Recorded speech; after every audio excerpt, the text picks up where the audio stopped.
मित्रांनो नमस्कार. Jnanpith career अकॅडमीच्या YouTube चॅनलवर आपल्या सर्वांचं सहर्ष स्वागत. 5 मार्च पासून पोलीस भरतीचे फॉर्म भरायला सुरुवात होत आहे. संपूर्ण महाराष्ट्रातून अनेक विद्यार्थ्यांच्या वेगवेगळ्या संभ्रमा, कन्फ्युजन्स आपल्याला जाणवत आहेत. आणि विशेष म्हणजे आता पोलीस भरतीसाठी लागणारे डॉक्युमेंट्स अतिशय महत्त्वाचा मुद्दा असतो. तर डॉक्युमेंट्स काय लागतात हे सांगण्यापूर्वी अनेक विद्यार्थ्यांचा आता हा प्रश्न आहे की जे मराठा समाजाचे उमेदवार आहेत त्यांना आता SEBC जे स्वतंत्र 10% आरक्षण मिळालं आहे. कालच उपमुख्यमंत्री महोदयांनी सांगितलं की मराठा आरक्षण दिल्यानंतरची पहिलीच भरती आणि मुहूर्त म्हणजे पोलीस भरती आहे. या भरतीकडे सबंध प्रशासनाचं आणि सरकारचंही लक्ष असणार आहे. मित्रांनो, या 10% SEBC आरक्षणाचा लाभ घेण्यासाठी लागणारं जे आवश्यक प्रमाणपत्र आहे, या नवीन GR नुसार महाराष्ट्रात अजून एकही प्रमाणपत्र विद्यार्थ्यांना कुठंच मिळालेलं नाहीये. मग हे प्रमाणपत्र पोर्टल अपडेट झाल्यानंतर महाई सेवा केंद्र किंवा तहसील ऑफिसच्या माध्यमातून आपल्याला निश्चित मिळू शकणार आहे. त्यासाठी आवश्यक ती कारवाई मराठा समाजाच्या उमेदवारांनी केली पाहिजे. घाबरवून जायची गरज नाही, कन्फ्यूज व्हायची गरज नाही, स्वतःची धांदल उडवून घ्यायची अजिबात गरज नाही. कारण जर गव्हर्नमेंट या प्रोसेसमध्ये लक्ष घालणार असेल तर अर्थातच कुठेतरी ही गव्हर्नमेंटची जबाबदारी आहे. तुम्हाला सर्वांना हे प्रमाणपत्र मिळाल्याशिवाय या पोलीस भरतीचे फॉर्म भरण्याची जी काही प्रक्रिया आहे ती बिलकुल थांबणार नाही, स्टॉप होणार नाही. सर्वांना ही प्रमाणपत्र मिळून सर्वांना फॉर्म भरण्याची संधी निश्चितपणे गव्हर्नमेंटला द्यावी लागेल. त्यासाठी फॉर्म भरण्याची मुदत गव्हर्नमेंटने वाढवली पाहिजे. यासाठीही निश्चितपणे आपण निवेदन देणार आहोत, आपण तसा प्रयत्न करणार आहोत. आणि मला पूर्ण खात्री आहे की गव्हर्नमेंट सर्वांना SEBC प्रमाणपत्र मराठा समाजातील विद्यार्थ्यांना हे मिळेपर्यंत या फॉर्म भरण्याची जी काही मुदत आहे ती निश्चितपणे वाढवेलच.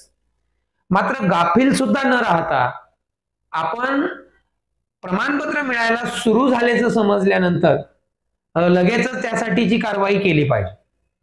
आता दुसरा प्रश्न असा आहे मराठा समाजातील विद्यार्थ्यांकडे की सर आम्ही EWS काढलं तर चालेल का, किंवा आमच्याकडे EWS आहेत ते वापरलं तर चालेल का. मित्रांनो, EWS ची डेफिनेशनच अशी आहे, ज्या प्रवर्गाला इतर कुठलंही आरक्षण लागू नाहीये त्या प्रवर्गातील कॅन्डिडेट फक्त EWS चा बेनिफिट घेऊ शकतात. मग जर आता आपल्याला SEBC चं 10% सेपरेट आरक्षण मिळालंय तर आपण आता EWS चा बेनिफिट नाही घेऊ शकत.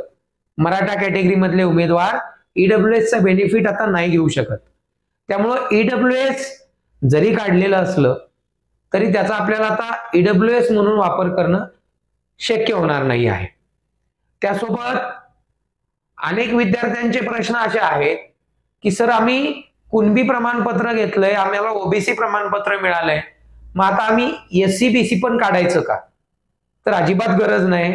जर तुमच्याकडे कुणबी दाखला आहे, तुमच्याकडे ते जातीचं प्रमाणपत्र आहे, तर तुम्ही OBC मधून गेला, तुम्हाला SEBC ची काढण्याची आवश्यकता नाहीये. ज्यांच्याकडे कुणबी नाही अशा मराठा उमेदवारांसाठी हे SEBC 10% आरक्षणाचा बेनिफिट घेता येणार आहे. कन्फ्युजन क्लिअर करून घ्या. मराठा समाजातील विद्यार्थ्यांना आता EWS मध्ये फॉर्म भरणं शक्य होणार नाहीये. त्यांना SEBC चं जे प्रमाणपत्र आहे ते मिळवावं लागेल आणि त्यानुसार SEBC मध्येच फॉर्म भरावा लागेल. हे प्रमाणपत्र मिळण्यासाठी निश्चितपणे गव्हर्नमेंट कडनं सगळ्या यंत्रणा काम करतील. उमेदवारांनी अजिबात गोंधळून जाता कामा नये. त्याची काळजी, भीती बाळगण्याची अजिबात गरज नाहीये. फक्त योग्य ती पूर्तता कागदपत्रांची करून ते प्रमाणपत्र मिळवण्याचा प्रयत्न उमेदवारांनी केला पाहिजे. आता या भरतीमध्ये, पोलीस भरतीमध्ये लागणारे डॉक्युमेंट्स फॉर्म भरताना काय काय आहेत याकडे आपण पाहूया. बरं, हे डॉक्युमेंट्स नेमके आपल्याकडे कधी पाहिजेत. साधी गोष्ट आहे, जेव्हा तुम्ही कम्प्युटर समोर ऑनलाईन फॉर्म भराल त्या क्षणाला तुमच्याकडे तुमचे सर्व डॉक्युमेंट रेडी पाहिजे। डॉक्युमेंट अपडेट रेडी असल्याशिवाय फॉर्म भरायचा नाही। फॉर्म भरायची घाई, एक डॉक्युमेंट नाहीये मग ते येईलच तोपर्यंत फॉर्म भरून घेतो, अजिबात असं करायचं नाही। डॉक्युमेंट हातात पूर्ण आल्याशिवाय फॉर्म भरायचा नाही, कारण ज्या क्षणाला तुम्ही फॉर्म भरता त्या क्षणाला तुमचे सगळे डॉक्युमेंट क्लिअर असणं हे गरजेचं आहे। आता डॉक्युमेंट जास्तीत जास्त किती तारखेपर्यंत आपल्याला काढले तर चालू शकतात, तर फॉर्म भरण्याची जी काही अंतिम डेट असेल, अंतिम तारीख असेल, त्या तारखेपर्यंत डॉक्युमेंट्स आपण मिळवू शकतो आणि डॉक्युमेंट मिळाल्यानंतर आपण फॉर्म भरू शकतो। सो कन्फ्युजन अजिबात नको। आता डॉक्युमेंट लागतात का हे बघू। तर सगळ्यात अगोदर कॉमन डॉक्युमेंट काय लागतात हे मी तुम्हाला सांगेल। हे जे कॉमन डॉक्युमेंट्स आहेत यामध्ये आपल्या सर्वांना माहिती पाहिजे की 10वीचं जे मार्कलिस्ट आहे आणि बोर्ड सर्टिफिकेट आहे ते आपल्याकडे पाहिजे।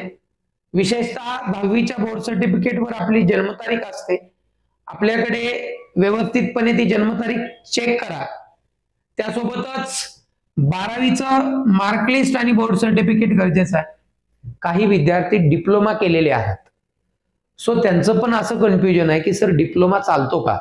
So diploma is a equivalent to 12th, कारण महाराष्ट्रामध्ये 10वी नंतर 2 वर्ष एज्युकेशन घेतल्यावर आपण 12वी करत असतो ना, त्यामुळे डिप्लोमा हा 3 वर्षांचा आहे, त्यामुळे तो इक्विव्हॅलंट आहे, 12वीला तो समकक्ष आहे। त्याच्यामुळे डिप्लोमाचं सर्टिफिकेट पण एक 12वीचं सर्टिफिकेट म्हणून त्या ठिकाणी ग्राह्य धरलं जातं। सो 10वी आणि 12वी मार्कलिस्ट आणि बोर्ड सर्टिफिकेट, ऍक्च्युली नवीन उमेदवार जे आहेत फर्स्ट टाइम भरती देणारे, काही लोकांना वाटतं सर बोर्ड सर्टिफिकेट आमच्याकडे नाहीये। खरं तर मार्कलिस्ट मिळाल्यानंतर काही महिन्यांनी बोर्ड सर्टिफिकेट हे कॉलेजमध्ये आपलं येत असतं। तुम्ही घेतलं नसेल तर कॉलेजमध्ये जाऊन तुम्ही ते घेऊ शकता, ते कॉलेजमध्ये तुमच्या जमा झालेलं असेल। So like as a mark list ते तसंच असतं बोर्ड सर्टिफिकेट सुद्धा। सो ते दोन्ही पण गरजेचे आहेत। त्याच्यानंतर लिव्हिंग सर्टिफिकेट, 12वी नंतर तुमच्याकडे जे लिव्हिंग सर्टिफिकेट मिळालेलं आहे ते ओरिजिनल तुमच्याकडे पाहिजे। जर तुम्ही कॉलेजमध्ये पुढे ऍडमिशन घेतलं असेल, तुमचं जर सध्या कॉलेज सुरू असेल, तुमच्याकडे कॉलेजचं बोनाफाईड सर्टिफिकेट पाहिजे, ते कॉलेजमधून मिळतं आणि त्या बोनाफाईड सर्टिफिकेटवर तुमची डेट ऑफ बर्थ पण मेन्शन करून घ्या कॉलेजकडनं। सो बोनाफाईड सर्टिफिकेट लागेल जर तुम्ही कॉलेजमध्ये असाल तर। तुम्ही जर कॉलेजमध्ये पुढे 12वी नंतर नसाल ऍडमिशन घेतलं तर तुमच्याकडे ओरिजिनल स्कूल लिव्हिंग सर्टिफिकेट पाहिजे। त्यानंतर तुमच्याकडे डोमासाईल सर्टिफिकेट पाहिजे। डोमासाईल म्हणजे महाराष्ट्रामध्ये आपण आहोत, महाराष्ट्राचं अधिवास प्रमाणपत्र आहे ते, अर्थातच त्याला रहिवासी दाखला असंही म्हटलं जातं। मित्रांनो, हे जे डोमासाईल सर्टिफिकेट आहे हे आता एज, नॅशनॅलिटी आणि डोमासाईल असं कंबाईन सर्टिफिकेट आपल्याला मिळत असतं, त्यालाच आपण डोमासाईल असं म्हणत असतो। सो अनेकांकडे एज, नॅशनॅलिटी, डोमासाईल असं आहे, मग त्यांना वाटतं आता डोमासाईल सेपरेट काढलं पाहिजे, अजिबात गरज नाही। एज, नॅशनॅलिटी आणि डोमासाईल हे असं मेन्शन केलेलं एकच प्रमाणपत्र असतं, ते चालतं। तहसीलदारांच्या विशेषतः सहीने ते आपल्याला मिळत असतं। सो ते डोमासाईल सर्टिफिकेट, बरं हे डोमासाईल जे आहे ते तुम्ही कुठल्याही कास्टमधनं फॉर्म भरा, ते लागतंच। तुम्ही ओपन मधून भरा किंवा SC, ST, SBC, SC, BC कुठूनही भरा, तुम्हाला ते लागणारच आहे। सो डोमासाईल हे कॉमन आहे। त्याच्यानंतर तुमचं आधार कार्ड तुमच्याकडे पाहिजे। सो आधार कार्ड हे कॉमन, हे कॉमन सर्टिफिकेट्स आहेत, हे तुमच्याकडे पाहिजेतच फॉर्म भरण्यापूर्वी।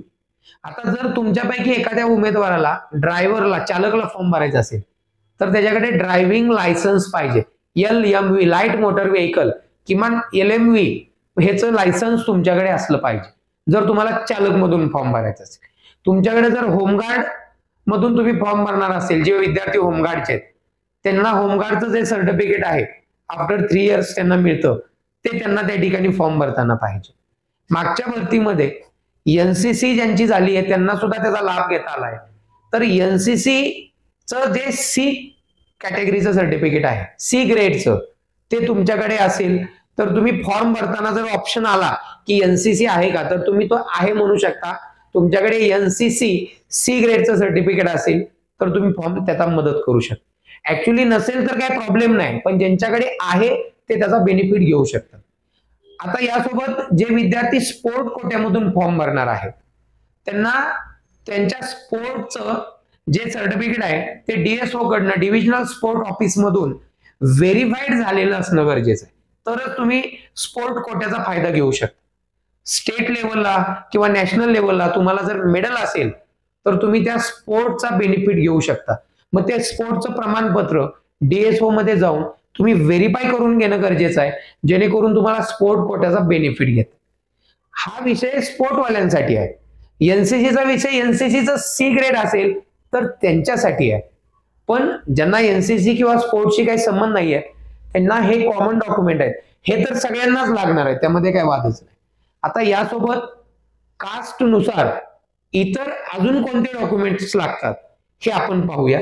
तर तुम्हाला कास्ट नुसार काय लागेल, आता आपण सगळ्यात अगोदर पाहूया की समजा SC आणि ST ह्या ज्या दोन कॅटेगरीचे उमेदवार असतील त्यांच्यासाठी डॉक्युमेंट्स एक्स्ट्रा काय लागतील. कॉमन मगाशी मी सांगितले तर सगळ्यांना लागतील, पण अजून एक्स्ट्रा काय लागेल तर इथं तुम्हाला कास्ट सर्टिफिकेट म्हणजे जातीचा दाखला लागेल. त्याच्यासोबतच तुम्हाला एक्स्ट्रा दुसरं काही लागणार नाही. SC आणि ST ह्या दोन कॅटेगरी मधल्या उमेदवारांना फक्त जातीचा दाखला लागेल. ऑलरेडी डोमासाईल मगाशी मी सांगितलं डोमासाईल लागेल, बाकीचे कॉमन डॉक्युमेंट तर लागणारच आहे, पण एक्स्ट्रा फक्त जातीचा दाखला लागेल. बऱ्याच विद्यार्थ्यांचा संभ्रम आहे की सर मी SC मध्ये आहे किंवा मी ST मध्ये आहे, मला नॉन क्रिमिनल काढावं लागेल का. तर SC STच्या उमेदवारांना नॉन क्रिमिनल काढावं लागत नाही. विनाकारण तुमचा वेळ, अनमोल वेळ तिथं वाया घालवू नका. मला पोरांचे फोन येतात, सर मी SC मध्ये नॉन क्रिमिनल काढायला निघालो. काय गरजच नाही, तुम्ही SC ST मध्ये आहे, तुम्हाला नॉन क्रिमिनल लागत नाही, फक्त कास्ट सर्टिफिकेट लागेल. ओके. आता जे विद्यार्थी OBC मध्ये आहेत किंवा जे विद्यार्थी VJA मध्ये आहेत किंवा जे विद्यार्थी NT मध्ये आहेत, मग NTB असेल किंवा NTC असेल किंवा NTD असेल किंवा जे विद्यार्थी SBC असतील त्या विद्यार्थ्यांना काय डॉक्युमेंट लागतील एक्स्ट्रा तेही मी तुम्हाला सांगतो. तर त्या विद्यार्थ्यांना बघा, VJA, OBC, NTB, NTC, NTD या कॅटेगरी मधून जे फॉर्म भरणार आहेत त्या विद्यार्थ्यांकडे काय असलं पाहिजे, कास्ट सर्टिफिकेट असलं पाहिजे. Caste certificate. ओके. त्याच्यासोबत तुमच्याकडे अजून काय असलं पाहिजे, नॉन क्रिमिनल सर्टिफिकेट असलं पाहिजे. नॉन क्रिमिनल सर्टिफिकेट असलं पाहिजे. ठीक आहे. आता नॉन क्रिमिनल याचा संबंध तुमच्या पोलीस स्टेशनशी नसतो. नॉन क्रिमिनल म्हणजे आपण उच्च उत्पन्न गटात मोडत नाही असा त्याचा अर्थ. आपल्या कुटुंबाचं उत्पन्न वर्षाचं 8 लाखापेक्षा कमी आहे अशा विद्यार्थ्यांना नॉन क्रिमिनल हे सर्टिफिकेट मिळत असतं. सो हे नॉन क्रिमिनल हे OBC, VJA, NTB, NTC, NTD या कॅटेगरी मधून जे विद्यार्थी फॉर्म भरतात त्यांना हे नॉन क्रिमिनल गरजेचं आहे. आता अनेक विद्यार्थ्यांचा असा प्रश्न आहे, सर हे नॉन क्रिमिनल आम्ही गेल्या वर्षी काढलो होतो, मग आता काढावं लागेल का. आता बऱ्याच वेळा नॉन क्रिमिनल हे 3 वर्षांसाठी व्हॅलिड असतं. तुम्ही तुमच्या सर्टिफिकेटवर खाली एक मेन्शन केलंय, this certificate is valid up to आणि पुढे तारीख आहे. मग जर ती तारीख तुमची 2025 मधली असेल, 2026 मधली असेल तर तुम्हाला परत यावर्षी नॉन क्रिमिनल काढायची गरज नाही. तुम्ही हे नॉन क्रिमिनल भलेही कॉलेजच्या ऍडमिशनसाठी काढलं होतं तर ते तुम्ही आता इथं वापरू शकता, पण ते व्हॅलिड असलं पाहिजे. आणि जर त्याची व्हॅलिडिटी संपली असेल तर मात्र तुम्हाला ते नव्याने काढावं लागेल. नॉन क्रिमिनल हे 3-3 वर्ष चालतं, कारण उत्पन्नाचा दाखला जर 3 वर्षाचा तलाट्याचा असेल तर त्या आधारे ते पुढे मिळत असतं. नॉन क्रिमिनल हे उत्पन्नावर आधारित असणारं सर्टिफिकेट आहे आणि ते या कॅटेगरी मधल्या विद्यार्थ्यांना कंपल्सरी लागतं. म्हणजे कास्ट सर्टिफिकेट सोबत नॉन क्रिमिनल पाहिजेच पाहिजे. कोणासाठी, परत एकदा रिपीट करतो, OBC मधल्या सगळ्या विद्यार्थ्यांना, VJA, NTB, NTC, NTD सगळ्या ह्या विद्यार्थ्यांना ह्या नॉन क्रिमिनलची गरज आहे. मग मुले असतील, मुलं असतील, सगळ्यांना हे लागेल. ओके. सो हे क्लिअर करून ठेवा. आणि ते गेल्या वर्षी काढलेलं असेल तर त्याची व्हॅलिडिटी चेक करा. जर व्हॅलिड असेल तर तुम्हाला परत काढायची गरज नाही. त्यासोबतच आता विशेष म्हणजे EWS. आता अतिशय महत्वाचा मुद्दा आहे हा. EWS. तर या EWS या वर्षी नेमकं EWS कोण काढेल? ज्या कॅटेगरीला इतर कुठलंच आरक्षण नाही, उदाहरणार्थ ब्राह्मण, मुस्लिम असे जे ओपन खुल्या गटामध्ये येतात. आता मराठा खुल्या गटामध्ये येणार नाही, कारण मराठा कॅन्डिडेटला आता EWS काढता येणार नाही, मी सुरुवातीलाच सांगितलं. आता हे जे EWS आहे, हे EWS ज्यांनी काढलेलं आहे त्यांच्याकडे फक्त EWSच पाहिजे, पण मुस्लिम, ब्राह्मण किंवा बाकीचे त्यांना ह्याचा फायदा घेत आहे. या वर्षी EWSचं कट ऑफ अतिशय कमी लागणार आहे मित्रांनो. ह्या वर्षी आपल्याला म्हणजे एक वेगळा असा चमत्कार बघायला मिळेल. EWS मध्ये जे कॅन्डिडेट येणार आहेत त्यांचा कट ऑफ सर्वात कमी लागेल. कदाचित तो 2 अंकी सुद्धा असू शकतो. शॉकिंग असेल, काही सांगता येत नाही. त्याच्यामुळं हा EWS फार निर्णायक ठरणार आहे या भरतीमध्ये. पण EWS कोणाला घेता येईल मी मगाशी सांगितलंय. ठीक आहे. सो ज्यांच्याकडे जे विद्यार्थी EWS मधनं फॉर्म भरणार आहेत त्यांच्याकडे EWS सर्टिफिकेट लागेल. त्यांना नॉन क्रिमिनल वगैरे काय गरजेचं नाहीये. याच्यानंतर जे विद्यार्थी आता मराठा समाजाचे आहेत, SEBC हे ज्यांना बेनिफिट घ्यायचं आहे त्यांच्यासाठी त्यांचं SEBCचं सर्टिफिकेट लागेल. SEBCचं सर्टिफिकेट लागेल. ठीक आहे. आता याच्यासोबत त्यांना नॉन क्रिमिनल सर्टिफिकेटची गरज लागेल का हे आता 2 दिवसामध्ये आपल्याला समजेल, कारण अजून पोर्टल अपडेट झालेलं नाही.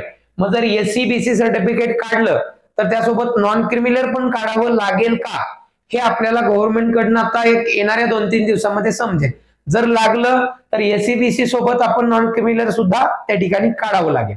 आणि जर त्याची गरज नसेल तर मग फक्त SEBC सर्टिफिकेट सुद्धा, जसं EWS हे एकच सर्टिफिकेट आहे तसं SEBC हे एकच सर्टिफिकेट तुम्हाला त्या ठिकाणी सफिशियंट होईल. सो अशा पद्धतीने हे डॉक्युमेंट्स आपल्याला लागणार आहेत. डॉक्युमेंटच्या बाबतीत जर तुम्हाला अजून काही कन्फ्युजन्स असतील तर तुम्हाला नंबर जो आहे तो एक नंबर आम्ही प्रोव्हाइड करू. त्या नंबरवर तुम्ही संपर्क करा. तुमच्या काही शंका असतील तर 100% विचारा. घाबरू नका, गोंधळून जाऊ नका. येणाऱ्या पोलीस भरतीमध्ये तुम्हाला बरेच पुढचं गायडन्स आपल्या या चॅनल मधून आपण देतोय. सोबतच आपण अलीकडे काही दिवसांमध्ये दररोज लाईव्ह लेक्चर सुद्धा घेण्याचं नियोजन करतोय, ज्या माध्यमातून येणाऱ्या एक्झामसाठी सर्व विषयांची तयारी करण्यासाठी तुम्हाला त्याची नक्कीच मदत होईल. धन्यवाद.